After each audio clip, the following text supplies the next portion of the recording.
Hey there. Today I'm bringing you some pizza. Well, I wish I could bring you all pizza, but I have some leftover pizza from yesterday, and it is just mushroom toppings. I love mushrooms and they get really crispy. So I was always sad that pizza comes the way it does and it's not like more cooked. And I discovered using the air fryer for reheating my pizza. So what I do is to make sure it fits, because I want to eat it. I don't want to wait too long. I don't have access to a very big air fryer. My air fryer is a little one. It's kind of got not a round container, but sort of hexagonal, squarish. And so what I do is I tear the crust off and I put in a piece of foil to um keep it clean, and also to be able to lift it out. I don't have to use tongs, which is nice.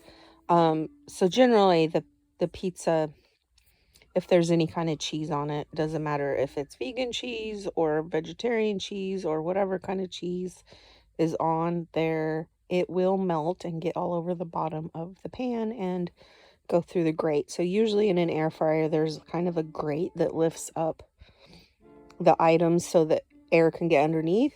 I just showed you underneath. I don't know why I did that, but anyways, so I don't really care that the bottom of the pizza gets crispy. I just want the pizza to be hot and crispy on top. And also, I guess, sort of lazy, but also I want to be efficient and not have to like clean the air fryer a lot. So this definitely makes it easier to clean. I just have to wash it really quick, rinse it with some really hot water, the grate or the bottom. So I just take a square piece of foil. Sorry, my brain is stopping a lot today and I'm losing words. The pizza, I just tear the crust off and then I eat the crust while I'm waiting. And there's different settings on air fryers, and I have discovered that kind of making it the hottest temperature it can get, which is, I think in this one it's 400. I want it kind of broil the top. I want to, do it hot and fast.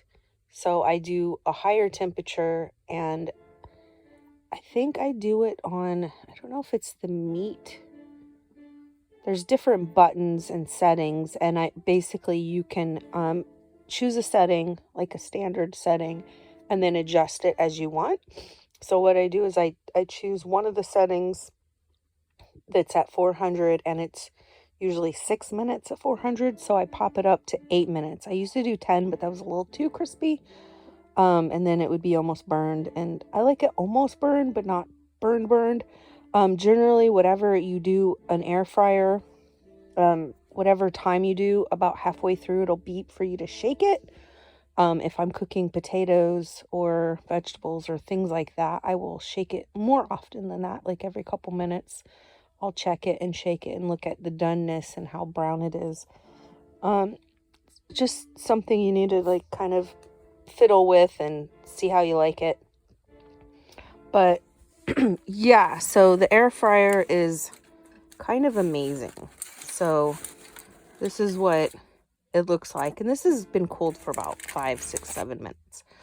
And then so I'm able to actually just pull this out of the air fryer basket. And so I basically wait for a couple minutes for it to cool down, and I, tidy up the kitchen, get, a cup of tea ready or whatever beverage, go wash my hands, get ready to eat. I do that because I'm usually too impatient, and so I end up burning my mouth a lot or my hands when I'm trying to get to my food quicker because I'm hungry. So what I've learned to do to delay myself and to let things cool down is I generally tidy while I'm cooking or preparing foods.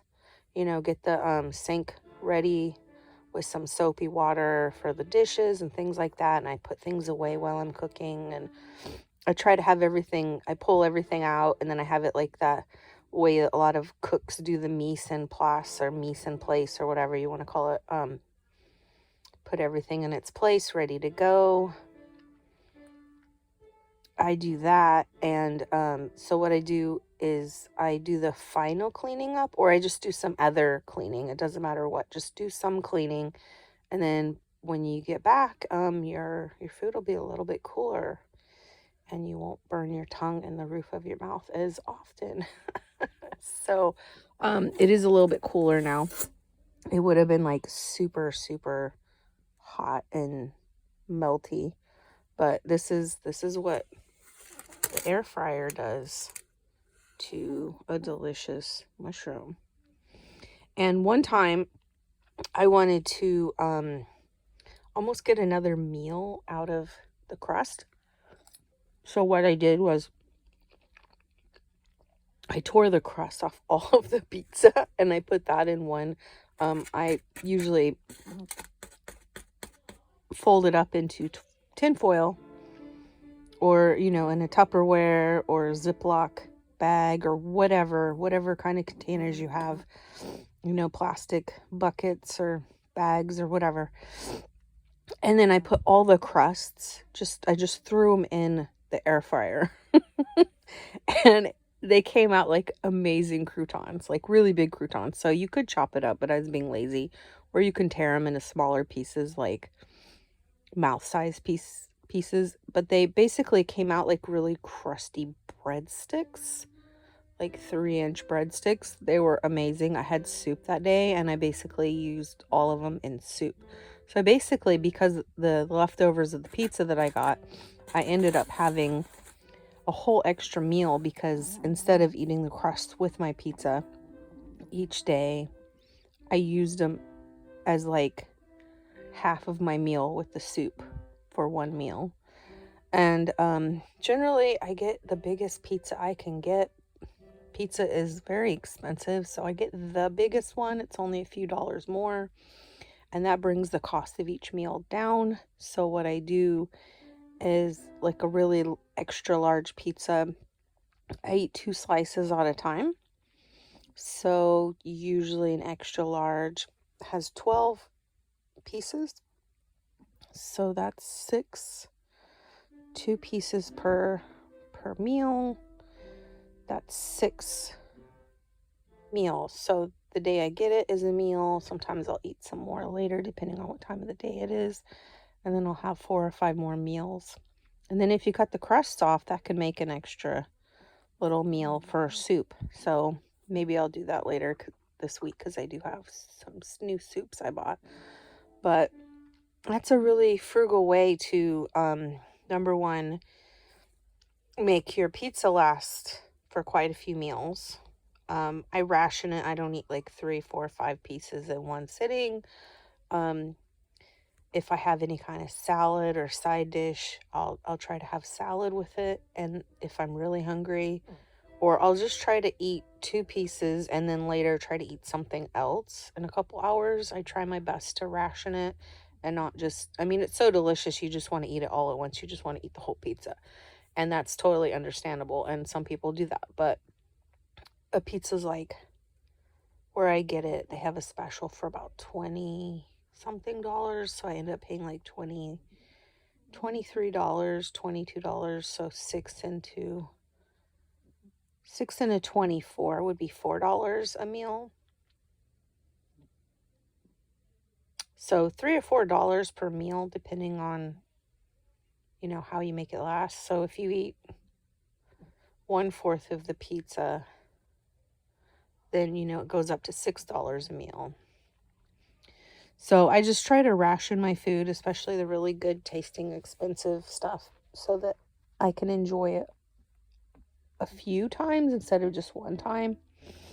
So definitely try to do that if you can. Like if you get Chipotle, get some extra tortillas and, a bag of lettuce, and just get them to fill the bowl so it's not lettuce. And I don't get lettuce or tortillas with my bowls there, so because I have that stuff at home.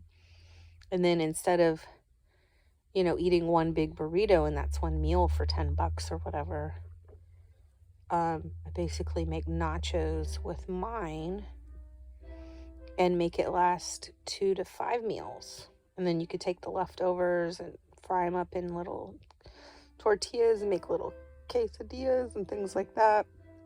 Nacho bowl, tacos, little burritos. That's what I do with my Chipotle. So anytime I get stuff like that, I try to extend it with my own rice or my own tortillas or chips or things like that. And I definitely never buy drinks when I eat out. Hardly ever. Unless it's like $1 at McDonald's, which I don't really eat at McDonald's, but sometimes I'll just get a small fry and a big Coke without ice, of course. It's already cold, so I don't need them to water down my soda. So sometimes I'll take it home and drink half now, half later. But yeah, so the air fryer is definitely a really great way to make your pizza taste better. I don't like putting it in the microwave. And then it makes it really nice and crispy, and it's fast, and it's definitely safer for me than using the oven, because sometimes putting your arms into the oven to get a pan out, I burned the edges of my forearms before. When you're like in a hurry, you should really not be in a hurry when you're using hot things like stoves and ovens. But, when you're hungry and you need to eat, blood sugar's dropping, sometimes you get a little impatient. Another thing is, if you get distracted in any way, and I have ADHD, so the air fryer is literally like amazing tool for people with ADHD, because you set it, it does give you a reminder halfway through to shake. If you don't shake, hopefully you didn't really do anything bad to the food, but it